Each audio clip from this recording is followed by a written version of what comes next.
ये कहानी है हमारे देश के अनेक गांवों में से एक गांव की, जो एक नदी के तट पे बसा हुआ है। उस गांव का नाम था सुड़ारा। वहां लोग मिलजुल कर रहते थे और हमेशा एक दूसरे की मदद किया करते थे। खेतों में लहलहाता अनाज, नदी में नहाते मनुष्य और जानवर, हर घर में उगती ताजी हरी सब्जियां और जहां देखो वहां हरियाली। बहुत संपन्न और खुशहाल गांव था वो। उसी गांव में रहता था एक चरवाहा जिसका नाम था बांके लाल। वो बहुत ही सीधा साधा और मेहनती लड़का था। हर दिन सुबह होते ही वो गांव के सभी बकरियों को इकट्ठा कर उन्हें पास के पहाड़ के ऊपर चराने ले जाता था। बांके लाल अपनी मधुर आवाज के लिए मशहूर था। वो बकरियों को भी गाना सुनाते सुनाते ले जाता। उस पहाड़ पे एक बहुत बड़ा नीम का पेड़ था। ऊपर पहुंचकर बांके लाल उस पेड़ की छांव में बैठकर गुनगुनाता रहता और बकरियों पे नजर रखता। शाम होते ही वो उन्हें लेकर वापस आ जाता। इस काम के लिए उसे हर दिन 1 रुपया मिलता था। पुराने समय में उस 1 रुपए की बहुत कीमत होती थी। बस इसी तरह बांके लाल अपना घर चलाता था। यही उसकी रोज की जिंदगी थी। बांके लाल अपनी माँ और छोटे भाई भोला के साथ रहता था। इतनी मेहनत करने के बाद भी वो गरीब ही थे। हर दिन खाने के लिए बस कुछ रोटियां और चटनी ही होती थी।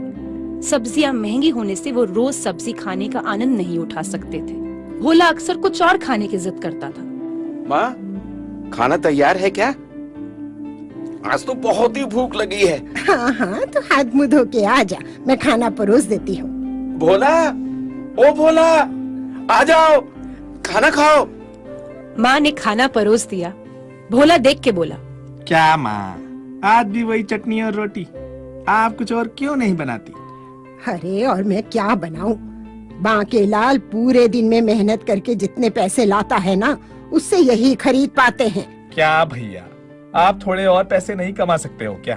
हाँ, कितने महीनों से हम बस ये चटनी का स्वाद लिए जा रहे हैं। बांके लाल निराश मन से खाना खाता है और अपनी किस्मत को दोष देते हुए वहाँ से उठ जाता है।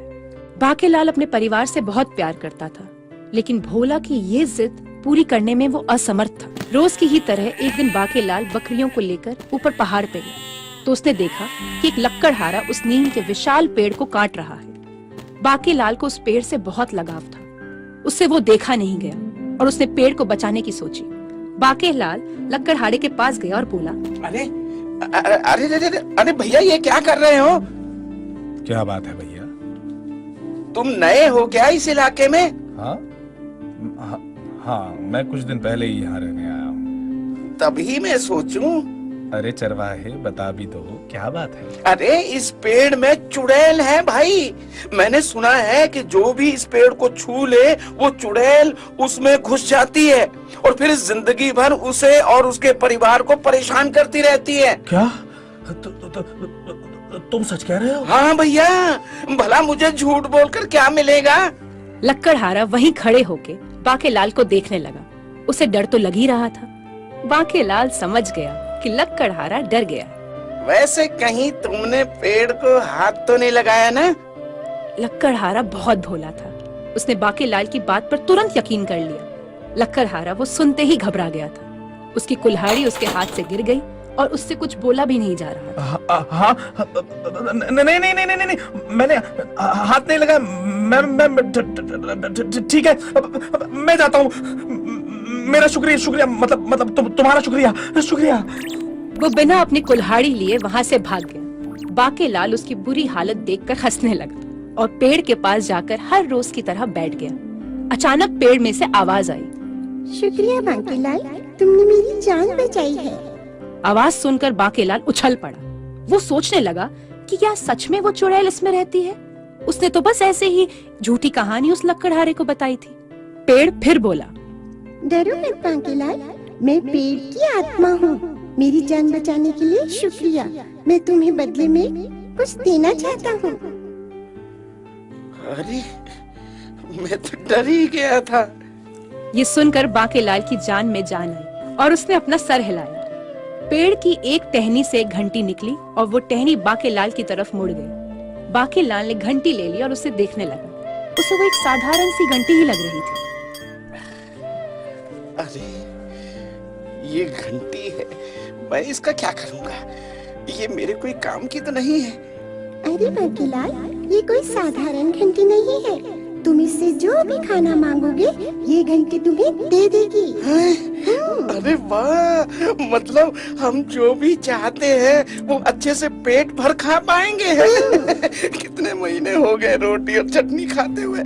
आज मैं घर जाके अच्छा सा खाना खाऊंगा और भोला को भी खिलाऊंगा। लेकिन याद रखना, ये घंटी दिन में सिर्फ एक ही बार काम करती है। अच्छा ठीक है, आपका बहुत बहुत धन्यवाद। मैं आपका आभारी रहूंगा। बांकेलाल ने पेड़ को धन्यवाद दिया और शाम होते ही वहां से चला गया। वो बहुत खुश था कि अब उसके परिवार में कोई भूखा नहीं रहेगा और अब भोला भी अपनी मनपसंद का खाना खा सकेगा। वो जल्दी से घर पहुंचा और सारी कहानी अपनी माँ और भोला को बताई। फिर उसने वो घंटी निकाली और उन्हें दिखाई। उन दोनों को भी वो एक मामूली ही घंटी जैसी ही लग रही थी। ये क्या, एक घंटी, इसका तुम क्या करोगे? और ये घंटी पाकर तुम इतना खुश क्यों हो रहे हो? भैया ये सब छोड़ो, चलो खाना खाते हैं। आज मुझे बहुत भूख लगी है। लाओ लाओ लाओ, माँ दे दो मुझे वो चटनी रोटी रोज की तरह। हाँ हाँ, जा बांके, हाथ मुंह धो के खाना खा ले, फिर कुछ और बात करते हैं। अरे ठहर जाइए। बताओ भोला, क्या खाना चाहोगे आज? भैया क्या हो गया आपको? हाँ? हम जो रोज खाते हैं वही खाएंगे ना। अरे तुम ये बताओ, अगर तुम्हें कोई खाना देने वाला हो जो तुम चाहो, है, तुम क्या मांगोगे? सच में? हाँ? मुझे रोटी, पनीर, चावल, दाल, गुलाब जामुन। और माँ आप? अरे वही जो भोला ने बोला, मुझे भी वही चाहिए। ठीक है, अब जादू देखिए। बांकेलाल ने घंटी बजाई और ये सब खाना मांगा। पलक झपकते ही वहाँ पूरी दावत सज गई। अरे ये क्या हो रहा है? ये खाना कहाँ से आया? कहीं ये घंटी जादुई तो नहीं है?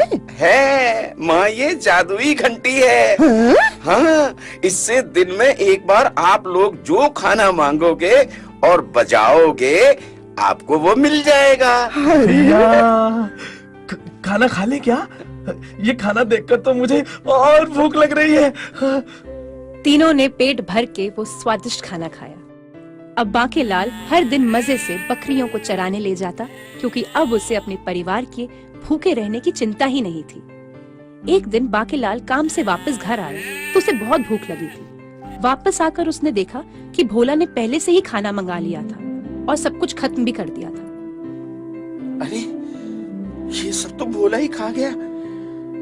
चलो मैं अपने लिए भी कुछ मांग लेता हूँ। उसने जादुई घंटी से दोबारा खाना मांगा, लेकिन इस बार कुछ भी नहीं आया। उसे याद आया कि वो घंटी दिन में सिर्फ एक बार ही खाना देती है। बांकेलाल को गुस्सा आ गया। मैं इतनी मेहनत करके पूरा दिन काम करके पैसे इकट्ठा करता हूँ और इन लोगों को मेरी कदर ही नहीं है। अब मैं भूखा सोऊंगा क्या?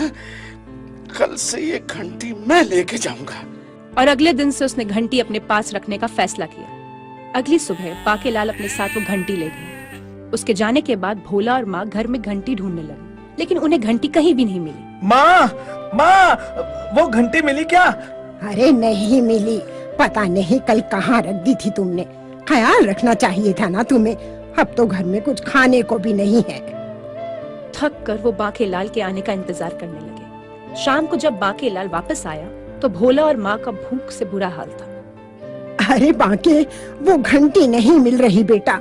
हमने बहुत ढूंढा, हमने सुबह से खाना भी नहीं खाया। हाँ भैया, मुझे बहुत भूख लगी है। मेरे पास है घंटी, मैं इसे अपने साथ ले गया था। हा? तुम घंटी अपने साथ क्यों ले गए थे बांके? हमारा कितना बुरा हाल हो गया। सुबह से कुछ भी नहीं खाया हमने। क्या तुम इतने स्वार्थी हो गए बांके कि सिर्फ अपने खाने के बारे में ही सोच रहे हो? ऐसी बात नहीं है माँ, मैं पूरा दिन काम करके पैसे इकट्ठा करता हूँ और आप लोगों ने मेरे लिए खाना नहीं रखा था। मुझे भूखा ही सोना पड़ा था। बांकेलाल ने पिछले दिन की बात अपनी माँ को बताई कि किस तरह भोला ने सारा खाना खत्म कर दिया था। उसने उन्हें याद दिलाया कि घंटी सिर्फ दिन में एक ही बार इस्तेमाल करी जा सकती है। उसने अपनी माँ से बिना बताए घंटी ले जाने के लिए माफी भी मांगी। मुझे माफ कर दो माँ। मैं तो चाहता हूँ कि हम तीनों को भरपेट खाना मिले। अब मुझे भी माफ कर दो भैया, अब मैं आगे से ऐसा बिल्कुल नहीं करूंगा। जब हम तीनों साथ में होंगे तभी मैं घंटी से खाना देने को कहूंगा। मुझे भी माफ कर दो बाकी, घंटी होने से मैं भी आलसी हो गई थी। अब से मैं एक समय का खाना खुद बनाऊंगी और एक समय का खाना हम मिलकर घंटी से मांगेंगे, हैं? तीनों ने अपनी गलती का एहसास किया और हाथ मुंह धोकर वहां आराम से बैठ गए। उस दिन उन्होंने माँ की पसंद का खाना घंटी से मंगवाया और मजे से उसका स्वाद चखा। इस कहानी से हम सीखते हैं कि हमें स्वार्थी नहीं होना चाहिए।